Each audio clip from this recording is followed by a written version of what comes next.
Hai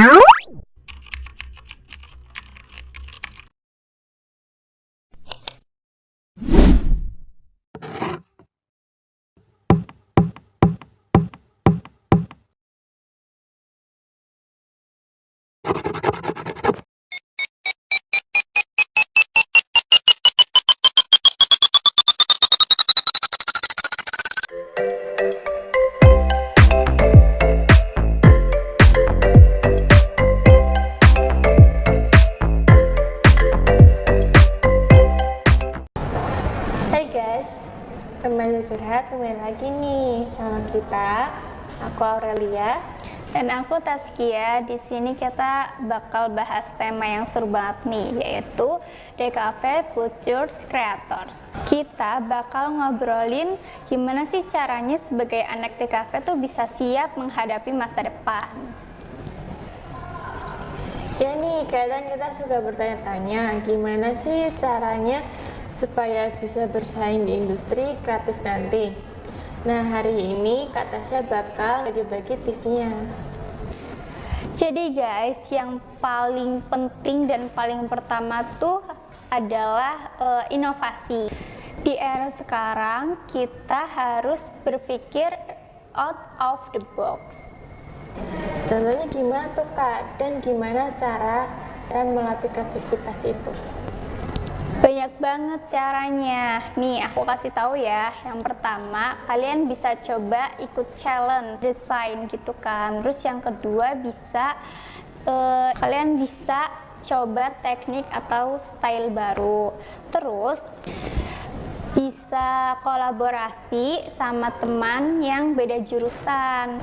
Dan yang terakhir, kamu tuh jangan pernah takut buat melakukan hal yang belum pernah kamu lakukan. Jadi kamu tuh harus berani untuk melakukan itu.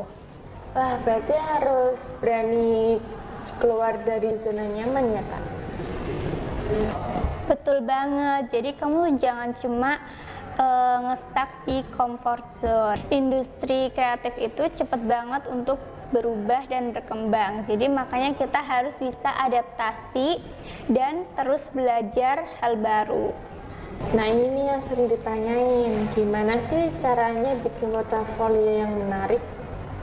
Portofolio itu seperti cerita perjalanan kreatif kita. Nih, aku kasih tipsnya ya. Kamu bisa pilih karya terbaik kamu dari mulai 5 sampai 8 sketsa atau karya kamu. Terus, kamu bisa tunjukin prosesnya dari mulai sketch sampai final. Include project personal, jadi bukan cuma project sekolah ataupun project kuliah kalian.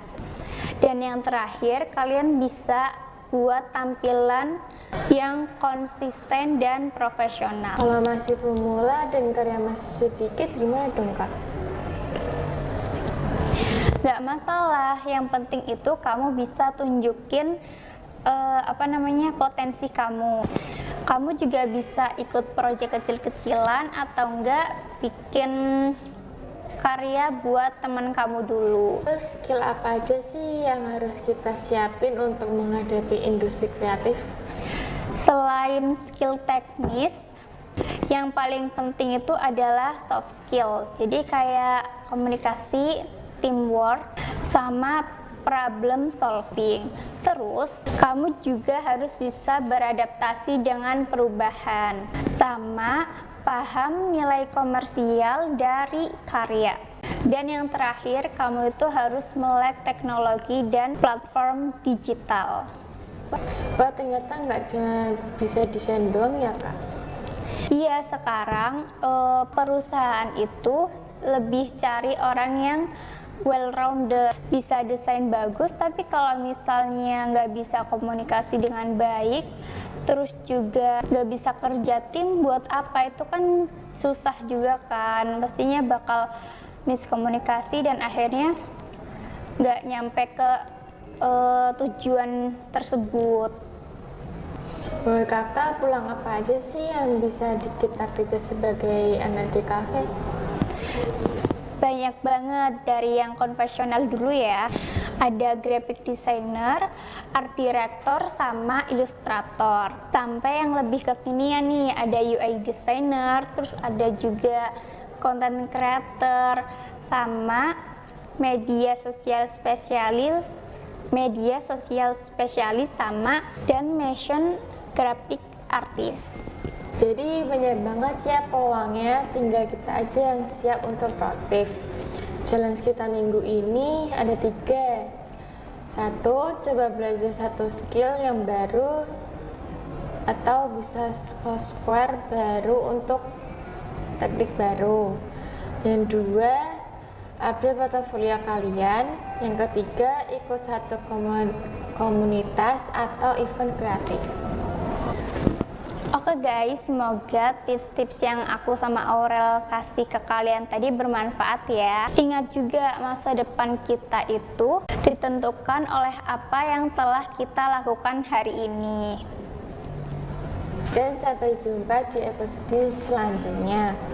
Dan jangan lupa subscribe and comment dan dengerin kita di platform podcast favorit kalian. Bye bye.